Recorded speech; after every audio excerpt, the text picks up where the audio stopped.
ಮೀನರಾಶಿಯವರಿಗೆ ವಿಶೇಷವಾಗಿ ಜನ್ಮ ಶನಿ ಸಂಚಾರ ಇದೆ.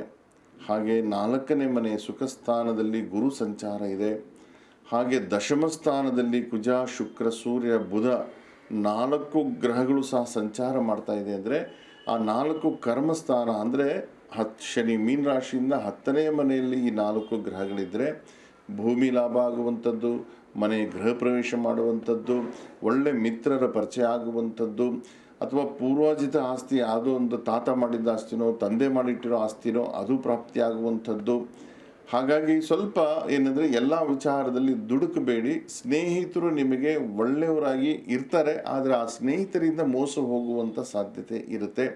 ಮೀನರಾಶಿಯವರು ಬಹಳ ವಿಶೇಷವಾಗಿ ಶನೈಶ್ಚರ ಗುರುವಿನ ಮನೆಯಲ್ಲಿದ್ದಾರೆ. ಅಂದರೆ ಅವರು ಪ್ರಯಾಣಕ್ಕೆ ತುಂಬ ಆಸೆ ಪಡ್ತಾರೆ. ಪ್ರಯಾಣ ಮಾಡಬೇಕು, ಅಲ್ಲೋಗಿ ಏನೋ ಒಂದು ವಿಶೇಷವಾಗಿ ಏನಾದರೂ ಜಯಿಸಬೇಕು, ಹೊಸದಾಗಿ ಏನಾದರೂ ಬದಲಾವಣೆಗಳನ್ನು ಕಾಣಬೇಕು, ಹೊಸದಾಗಿ ಏನಾದರೂ ಪರ್ಚೇಸ್ ಮಾಡಬೇಕು ಅನ್ನೋ ಆಲೋಚನೆಗಳು ತುಂಬ ಇರುತ್ತೆ.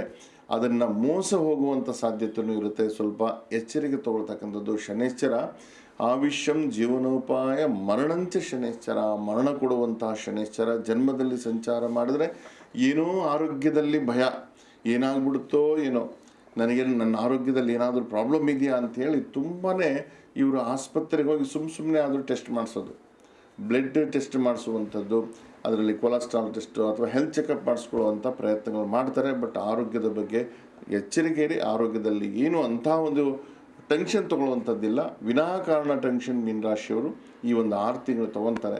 ಅದಾದ ನಂತರ ಸರಿ ಹೋಗುತ್ತೆ.